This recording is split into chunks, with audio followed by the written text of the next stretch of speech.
Io ti dico, Valerio, sono dalla parte di Gattuso. È un martedì pazzesco. Rumori incredibili, rumori. Ma sapete che vi dico, amici belli, perché voi vi aspettavate dov'è il video delle 9 del mattino? È perché certe cose vanno gustate, vanno attese, no? L'attesa del piacere è essa stessa piacere, il desiderio. Ragazzi, voi tutto a posto, sì? Sì. No, perché sentori. Niente. Cose, vabbè, Quante lasciamo cose. perdere. Potrei dividere questa intervista in due tranche, perché quando si comincia a chiacchierare di calcio con uno sportivo, un vero sportivo, tennis, ciclismo, segue lo sport a 360 gradi, equilibrato e preparato, la potrei dividere, potrei milcarlo questo video, ma non lo faccio perché io vi voglio bene e perché vi meritate la completezza del discorso. Godetevelo tutto, non vi perdete neanche un minuto, perché all'interno di certe domande escono fuori argomenti e spunti interessantissimi. Signori, godetevelo, e che bellezza, e che bellezza. Vai. Amici bellini, che bello quando io non devo nemmeno presentarvi chi è il mio ospite, perché parla da sé. E io sono contentissimo di poter avere qui Silver Mele, perché oltre ad essere un giornalista che ho sempre ritenuto equilibrato e preparato, ci può dare anche un obiettivo, cioè un parere più obiettivo a volte di alcuni altri giornalisti che o sono troppo tifosi o poco tifosi. Quindi mettiamo le cose in chiaro. Grazie Silver prima di tutto per essere qui con noi. Grazie Vale, grazie per l'invito e soprattutto un piacere di ritrovarti, di rivederti dopo un po' di tempo, di rivederti. Siamo a distanza, ma ormai ci siamo abituati a questo modo di trasmettere, a questo modo di incontrarci, ai noi, sperando che si possa ritornare presto alla normalità. E oggi, Vale, oggi noi sappiamo quanto era preziosa la normalità. Mamma mia, la possibilità per me da New York di tornare a Napoli, tornare a salutare mamma e prendere anche un appuntamento. Vi vengo un attimo a trovare a Canale 8. Sì. Ciao, come sta? Esatto, spero che al più presto si possa fare di nuovo, perché mi mancate tutti, e vediamo un pochino di... Ti aspettiamo quando vuoi, quando sarà possibile, è un gran piacere. Ti ringrazio Silver, e ci troviamo di fronte a... siamo nel post Napoli-Lazio, ma dobbiamo già guardare, non ce la possiamo godere nemmeno più di tanto, perché dobbiamo già guardare alla prossima. Però una parola sulla partita del Napoli contro gli uomini di Inzaghi, che però non era in panchina. Che partita hai visto? In panchina c'era Farris fu un difensore bravino con la maglia del Torino, molto molto forte a livello giovanile, con la primavera di Sergio Vatta, la primavera del Toro che vinceva tutto. Vatta, Lentini, c'era Fuser, c'era Sordo, più o meno quella era la nidiata. Poi non ha avuto tanta fortuna da professionista. Comunque il Napoli è in palla, il Napoli è forte, è squadra consapevole delle proprie potenzialità, è squadra molto organizzata, quindi Valerio bisogna rendere merito e giustizia a Gattuso, perché Gattuso con il suo staff hanno fatto un grandissimo lavoro. Purtroppo, come il Napoli ci ha abituato da un po' di stagione a questa parte, si fa male da solo. Nel momento centrale della stagione, quando le cose andavano così e così, invece di compattarsi, di cementarsi, di fare gruppo, ci si è scardinati. E Gattuso ha quel carattere, per fortuna sua anche, chiaramente ci è rimasto male. Devo dire che sono stati altrettanto bravi a ricucire la frattura, perché hanno capito, tra De Laurentiis, Gattuso e la squadra in mezzo, che la cosa più importante, la finalità, è la Champions. Ora il Napoli è squadra fortissima, il rammarico è che per troppo tempo nell'arco della stagione siano mancati giocatori importanti, ma credo che nel novero di quelle 4 lì in corsa per la Champions il Napoli abbia probabilmente più chance di tutte di farcela. Dovrà soltanto rimanere concentrato e far valere la propria superiorità rispetto agli avversari che andranno a succedersi da qui alla fine. Certo, però dobbiamo mantenere un andamento praticamente da scudetto, per non perdere terreno, perché adesso noi abbiamo delle partite che sulla carta sono più abbordabili, però ci sono squadre che lotteranno per salvarsi. Insomma, ovviamente lo sguardo va verso la partita col Torino, perché ultimamente, ragazzi, il Toro pareggia 2-2 con la Juve, vince con la Roma e poi prende un altro punto a Bologna. Che Torino andiamo ad incontrare, Silvio? Anche il Toro è in salute. Il Toro avrebbe meritato di vincere il derby con la Juventus, però sappiamo in un modo o in un altro la Juventus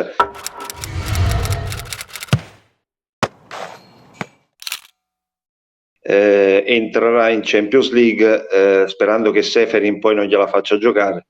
Attenzione, no, ma perché veramente mettiamo un attimo in stand by il Toro, perché la questione Superlega resterà, non può essere tutto scoppiato 48 ore poi non se ne parla più, perché Gravina ha già detto non si può condannare un'idea, ma non era un'idea, qua sono usciti dei comunicati ufficiali a mezzanotte, ma sono usciti dei comunicati ufficiali. Valerio, non era un'idea perché c'erano i contratti. Perché c'erano i contratti già firmati, perché c'era una banca tra le più forti al mondo, la JP Morgan, che aveva già ricevuto mandato di, lo so, proprio la mia banca, io ho fatto outing, quindi la finanziavo anche io la Super League. Hai capito? Quindi è una cosa gravissima. Io credo dal punto di vista etico, morale, del comportamento umano, i personaggi che hanno ordito questa sporca dozzina che ha ordito il piano veramente ha preso una topica clamorosa, con Agnelli in testa. Bisogna dire le cose come stanno, perché Andrea Agnelli ha praticamente guidato questo tentativo di golpe secessionista dall'interno del palazzo, perché lui era presidente dell'ECA. Quindi se poi ci mettiamo il grado di parentela che addirittura lo legava a Seferin e le dinamiche che sono state svelate dai quotidiani anche lì a New York, perché sto seguendo la rassegna stampa, quindi la cosa ha fatto clamore anche negli States. Penso che sia veramente una brutta cosa, cioè il calcio europeo di questi 12 club ne è uscito veramente molto male. Penso Andrea Agnelli sia uscito peggio di tutti quanti, e voglio essere cattivo, forse non lo sono neanche fino in fondo,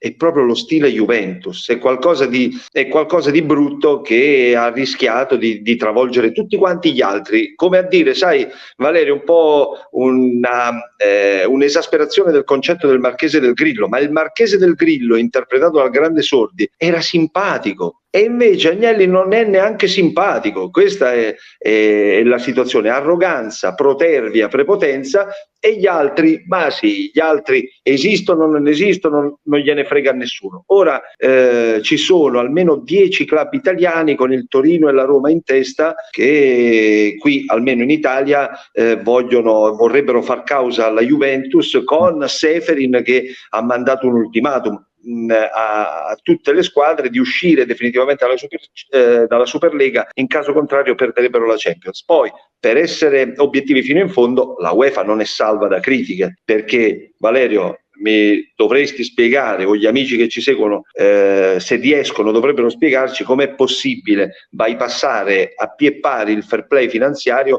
e arrivare, nel caso della Juve, ma nel caso di tutti gli altri club, a passivi, quello della Juve di 700 milioni. Allora ci sono i fessi, i pochi fessi che rispettano le regole, e gli altri che fanno ciò che gli pare. Non va bene. Non può essere, ma infatti tutto parte da lì. Se tu non le fai indebitare le squadre, le fermi prima, non si arriva nemmeno al bisogno di questa rivoluzione reazionaria, se poi vogliamo, è un ossimoro, ma se tu togli da mezzo tutto l'arrivarci a una lega speciale, cioè, quindi no, noi siamo sempre dentro, anche se facciamo una stagione clamorosa e arriviamo settimi, noi l'abbiamo portato noi il pallone e ce la giochiamo comunque. Poi invitiamo, ma ce lo dovete spiegare, Silver, perché a me restano dei dubbi. Una cosa così grossa che coinvolge 10 miliardi di Superlega, però poi tu esci con un sito che era una paginetta, non c'era nemmeno un logo vero e proprio, non c'era una presentazione, madrine, endorser, perché poi una cosa grossa come un Guardiola, come un Klopp, loro si sono schierati contro. Maldini ha detto non ne sapevo niente. Allora, io ci credo. Per forza. Vuol dire che probabilmente da soli, quelli che devono far quadrare il bilancio della propria squadra, facciamo questa cosa, vediamo che succede, però tu metti in pericolo i campionati delle leghe, perché a quel punto io per 2 giorni non sapevo ai miei amici bellini che seguono il canale se dire che il Napoli stava lottando per quel quarto posto o eravamo già in Champions perché loro si vanno a fare la Super League o per lo scudetto, perché puoi prendere l'Atalanta e superarla. È incredibile. No, però io credo che veramente di fondo sia la stortura della manovra, ma ti fa capire, Valerio, che personaggi sono. E poi, sai, ora ho una grande curiosità, ma per quanto noi li vediamo estremamente lontani da noi, no? Perché sono potenti, sono ricchissimi, gestiscono i club più grandi del mondo, e mi riferisco sempre ad Agnelli, perché io credo che Andrea Agnelli anche le conseguenze in famiglia dovrà stare molto attento, perché non penso che sia piaciuta la manovra agli Elkann, non è piaciuta a nessuno la manovra, perché ho letto anche grandi firme, grandi giornalisti che sono stati estremamente critici. Sai, si può sempre pensare, vabbè, voi seguite il Napoli, quindi c'è una sorta di ostilità atavica. No, noi saremmo pronti ad applaudire la Juventus se togliessero ad esempio il 38 dal loro stadio, se si dimostrassero rispettosi di regole, leggi e sentenze, se facessero operazioni simpatia, e invece devo purtroppo constatare che si confermano sempre gli stessi, nel senso che a loro non interessa niente degli altri.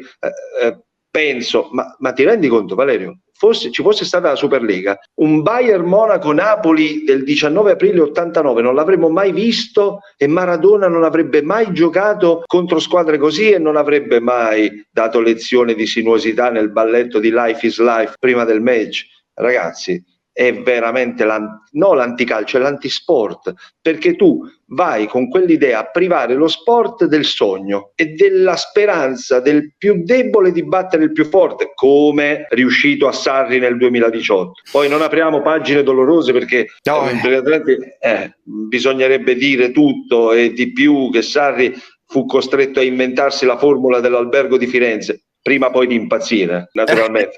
Sì, prima poi di decidere, io qualche cosa la voglio vincere. Lui prima ha detto mi voglio arricchire, poi ha detto trovandomi me lo vinco uno scudetto in maniera un pochino più semplice. Però alla fine era talmente antipatico che l'hanno cacciato, perché lui non era da DNA della Juve. È un bellissimo cortocircuito che si è creato là, bellissimo almeno dall'esterno, perché loro avevano trovato comunque uno che probabilmente a lungo andare li avrebbe anche fatti giocare bene, perché stava capendo che certi campioni li devi gestire in maniera diversa, e poi in fretta e furia, no, quello fuma, leviamolo da mezzo, e hanno chiamato il nuovo maestro. Ma che cavolo hanno combinato, incredibile. Che stiamo chiacchierando, no? Stiamo andando a braccio oramai, la caletta, il tacchino non pensi, perché a me è scattata la cosa, mettiamo Pirlo, anche se sbaglia la prima stagione, tanto noi l'anno prossimo andiamo in Super League. Come no? Hai capito? Ma come no? Guarda, questa è la gravità complessiva della cosa. Devo dire che in tutto ciò è stato molto rumoroso il silenzio di De Laurentiis e quel tweet, perché Aurelio dimostra. Sai cosa pensavo, Valerio, l'altra mattina pedalando? Pensavo, caspita, ma se De Laurentiis avesse la Juve, De Laurentiis non ci sarebbe partita per nessuno, è troppo un fenomeno. Cioè, può essere simpatico o no, nel suo modo di fare, nelle sue esternazioni. Ecco, lì vedo il Marchese del Grillo, il vero Marchese del Grillo, ma credo che per come gestisce lui le cose, il club, ma avesse la Juve veramente darebbe lezione. Se n'è stato lì in silenzio. La Superlega è stato sempre anche un suo pensiero, ma non certo così. No, certo, a mo' di tradimento. Sono andato a rivederla la formula che De Laurentiis, quella era un'idea, perché se ne parlava, e De Laurentiis prevedeva di sostituire anche l'Europa League con questo sistema qua, ma si arrivava per merito, quindi di farti il tuo campionato per raggiungere la Super League. Non c'era sicuramente questa cosa qua, e anche all'epoca De Laurentiis disse non è come lo dice Agnelli, perché anche Agnelli portava il suo progetto a scatola chiusa all'americana con gli inviti. Non crede, De Laurentiis fa sempre questo errore, secondo me. Non credo che Agnelli sia così pazzo, è un uomo corretto, lo porta sempre così, e poi chissà se ci crede. Sai, Aurelio è imperscrutabile. Comunque tra i tweet, quello di JP Morgan, chi e comunque qualcuno insistono che l'hanno telefonato di notte, io purtroppo restiamo col dubbio. Poi perché, la domanda è perché è JP Morgan che dovrebbe chiamare De Laurentiis. JP Morgan è uno sponsor, loro devono Figurati. cioè vabbè. Però l'altro tweet di De Laurentiis, perché noi siamo in silenzio stampa, ma De Laurentiis twitta: che spettacolo la partita con la Lazio, quasi come a dire: Napoli e Lazio che non rientrano nelle vostre idee, ma avete visto che cosa sono capaci di offrire? Sì, ci sta tutto, è stata una gran partita, e per recuperare anche un po' il filo del discorso e del tuo gancio, ecco, ora il Napoli ha 2 partite abbastanza delicate, Sì. Credo che saranno complicate con il Torino e con il Cagliari, a meno che sai, anche gli episodi non indirizzino subito dalla parte tua. Poi c'è la superiorità innegabile dell'organico, però è da mettere in preventivo che bisognerà far battaglia, perché sia il Toro che il Cagliari, guarda che lì dietro in classifica io credo che il Benevento debba stare molto attento, sai, perché il Cagliari viene su e ha uomini di esperienza e ha gente comunque ha un'ottima intelaiatura. Il Toro ora ha trovato la quadra, ha battuto la Roma, è squadra finalmente da Toro, perché Davide Nicola viene da lì e quindi è riuscito a trasformare un po' l'ambiente, il gruppo, e la Fiorentina non è salva ancora, e vedo proprio il Benevento in grande difficoltà, nel senso che sai, metti Cagliari, Torino, Fiorentina e Benevento, la squadra meno abituata a lottare lì è quella sannita. Comunque a Torino bisognerà fare a botte, il Napoli deve saperlo e lo saprà benissimo, perché Gattuso da questo punto di vista non ha mai sbagliato, però sai, scavallare queste 2 partite bene poi ti consentirebbe di puntare a farne 12 di punti. Stai facendo già una sorta di tabella. Mi sto proiettando. È complicatissimo. Io feci un giochino sul canale a occhi chiusi, dissi qua vince, qua perde, e mi risultava alla fine una clamorosa uscita proprio del Milan dalla cosa, con la Juve che arriva seconda. Ma ci sta, guarda che ci sta. Il Milan ora fa fatica. L'Atalanta è una forza, perché avesse vinto a Roma nessuno avrebbe potuto dire niente. Poi dopo si è complicata la vita e ha rischiato anche di perderla, però il Milan io vedo un po', dovessi farti un borsino vedrei dentro Juventus, Napoli e Atalanta. Sarebbe una grande soddisfazione anche per un allenatore che è stato un pochino messo alla berlina, secondo me troppo presto. Tu credi, sì, per chiudere, ti ringrazio, siamo stati veramente, non smetterei mai di chiacchierare. È un piacere enorme. È vero che Gattuso è un uomo di conseguenza e probabilmente sarebbe capace anche di rinunciare a un contratto importante se De Laurentiis decidesse di fare il tentativo finale. Allo stesso tempo voglio pensare che Gattuso non è rancoroso, cioè quando succede un fatto interviene, pensa quando allontana dall'allenamento Allan, Lozano, però poi dopo lo stesso Bakayoko, no? Un rapporto burrascoso anche col Milan, poi lo chiama, però poi dopo, se le cose si rimettono a posto, lui dice: quello che è fatto l'abbiamo fatto, chiarito, andiamo avanti. Credi che questo si possa fare anche nel rapporto con la società? Guarda, io mi attengo, ad esempio c'è Alfredo Pedullà che viene ospite il lunedì da noi a Canale 8, e Alfredo conosce bene Gattuso e il suo entourage e dà per certa la frattura ormai insanabile, e Gattuso ha tentato di andare a Firenze, dove commisso lì non è che la Fiorentina ci sta pensando, la Fiorentina già è decisa e ha fatto la sua offerta. Gattuso aspetta per capire innanzitutto se la Fiorentina rimarrà in Serie A, e poi c'ha una serie di calciatori, di situazioni contrattuali di calciatori importanti da definire. Però so anche, come sai tu, che De Laurentiis è capace di fare qualsiasi giocata, è capace di recuperare situazioni che sembrano già compromesse. Io ti dico, Valerio, sono dalla parte di Gattuso. Spesso, insomma, ne dibatto con altri colleghi che invece la pensano diversamente, perché dicono che questa squadra come minimo è da Champions League, però ci sono tante attenuanti e avrei preferito che il giudizio si fosse fatto alla fine, che la linea si fosse tirata alla fine, perché quando tu giochi per partite e partite senza l'attacco titolare, quando il Covid ti colpisce, Zilinski, Fabian Ruiz, quando Bakayoko purtroppo ti delude, perché dobbiamo dirlo, non è stato quello che ci si aspettava, e allora sarebbe stato più opportuno giudicare alla fine. E invece, ti ripeto, il Napoli da un po' di stagione a questa parte si fa male da solo nei momenti cruciali dell'annata. Dovessimo fare il gioco delle percentuali, credo che siano ridotte quelle di una possibile permanenza di Gattuso al Napoli. È chiarissimo e io ti ringrazio. Mi piace Singo del Torino. È fortissimo. È fortissimo. Lanciamo questa cosa qua, anche perché il Napoli probabilmente perderà Yusai, perdiamo Maximo, sì. Qualche nuovo difensore dobbiamo prendere. Guarda, quando vai su questi ragazzi che sono dei cavalli, vai a vedere quanti anni ha. 19, poi in realtà devi stare attento, magari ne ha 39, ne dimostra 19, ma è una forza della natura. È forte, sì, comunque il Napoli è una grande squadra e anche per il futuro io spero si vada a blindare Insigne e su Koulibaly c'è da decidere, se non parte quest'anno rimane a vita. Certo. Però vabbè, questo sarà un capitolo successivo, poi quando vorrai io sono a disposizione. E allora ti richiamerò e magari ne riparliamo quando sapremo di più di che annata la prossima parleremo. Ti chiamerò anch'io da Canale 8, tanto via Skype si può fare. Va benissimo, sarà un mio onore. Grazie Valerio, un abbraccio fortissimo. Grazie. A presto. Ciao Valerio. Ciao. Quindi dobbiamo arrivare ai 10.000 arriviamoci, si deve cliccare sopra la cosa così, poi cliccate sulla campanella, poi vi iscrivete al canale Telegram, poi dovete praticamente basta, sei cringe, quante cose, tutte le cose bellissime. Io mi ricordo come mi chiamo